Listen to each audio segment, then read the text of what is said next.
कानपुर में इरफान सोलंकी प्रकरण जो हर कोई इस प्रकरण से वाकिफ है, लेकिन जितने ही पहले इरफान सोलंकी फंसते जा रहे थे, अब उनके लिए बचाव की भी प्रक्रिया चालू हो गई है। जियो सिम की तरफ से उनकी लोकेशन मांगी गई थी, लेकिन लोकेशन में उनका कहीं और लोकेशन निकला है, जिस पर उनके वकील ने जियो कंपनी के एक अधिकारी को भी तलब करवाया है।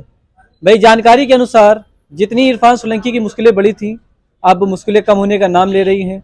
अब उनको लोकेशन में तो कंफर्म हो गया कि घटना स्थल पर इरफान नहीं थे, लेकिन अब उनके वकील को यह दिखाना होगा कि लोकेशन के साथ साथ इरफान सोलंकी भी घटना स्थल पर नहीं थे।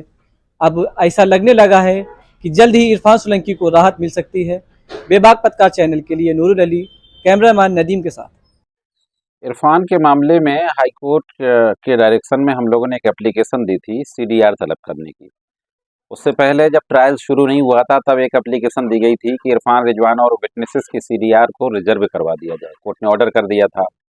जब प्रोसिक्यूशन की एविडेंस पूरी हो गई, डिफेंस की एविडेंस शुरू हुई, तो हमने एक एप्लीकेशन फिर दी कि जो सीडीआर तलब की गई थी उसको मंगा लिया जाए। कोर्ट ने खारिज कर दिया एप्लीकेशन। तब हाई कोर्ट गए। हाई कोर्ट ने विटनेसेस के बारे में तो नहीं कहा, लेकिन इरफान और रिजवान की सीडीआर के बारे में कोर्ट से कहा कि दोबारा ऑर्डर किया जाए। फिर हमने एक एप्लीकेशन दी, कोर्ट ने दोबारा ऑर्डर किया, सीडीआर तलब कर ली। सीडीआर आई थी करीब 3-4 दिन पहले, तो उसमें जो लोकेशन का कॉलम था वो गायब था। सिर्फ रोमिंग यूपी यूपी लिखा हुआ था। लोकेशन, टावर का जो लोकेशन आता है वो नहीं था। तो फिर एप्लीकेशन दी गई कि ये प्रॉपर नहीं है सीडीआर, टावर का लोकेशन आना जरूरी है। कोर्ट ने फिर ऑर्डर किया, तो सीडीआर भी आ गई थी। 2 दिन पहले सीडीआर आ गई थी। फिर हम लोगों ने कल एक एप्लीकेशन दी थी कि जो नोडल ऑफिसर है रिलायंस जियो का, उसको तलब कर लिया जाए जो इस सीडीआर के संबंध में न्यायालय में बयान दे। तो आज वो विवेक श्रीवास्तव नाम का कोई व्यक्ति जियो से आया हुआ था, लेकिन चूंकि इस मामले में हम लोगों के साथ हैं senior criminal lawyer Shri Saeed Naqvi advocate. आज वो अस्वस्थ हो गए हैं, बाहर अपना चेकअप कराने गए हैं। तो हम लोगों ने एप्लीकेशन दी कि हमें कम से कम 1-2 दिन का टाइम दिया जाए। तो मंडे की कोर्ट ने डेट डाल दी है। तो सीडीआर आ गई है। सीडीआर के अधिकारी को मंडे को दोबारा बुलाया गया है, रिलायंस जियो के जो नोडल ऑफिसर हैं। ये पूरी की पूरी स्टोरी डे वन से अभियोजन पक्ष की है कि सुनियोजित ढंग से पूरे प्लान्ड मैनर में यह अपराध कारित किया गया है। और इसके जो अभियुक्त हैं इरफान सोलंकी, रिजवान सोलंकी और अन्य अभियुक्त, उन्होंने प्लान्ड मैनर में अपना मोबाइल फ़ोन और अपने गैजेट्स दूसरों के हाथ दूसरी जगह छोड़ करके वहाँ गए थे।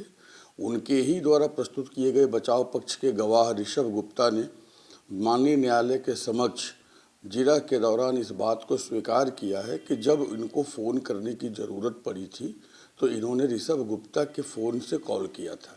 अगर इनके पास अपना मोबाइल होता तो वो उससे कॉल करते।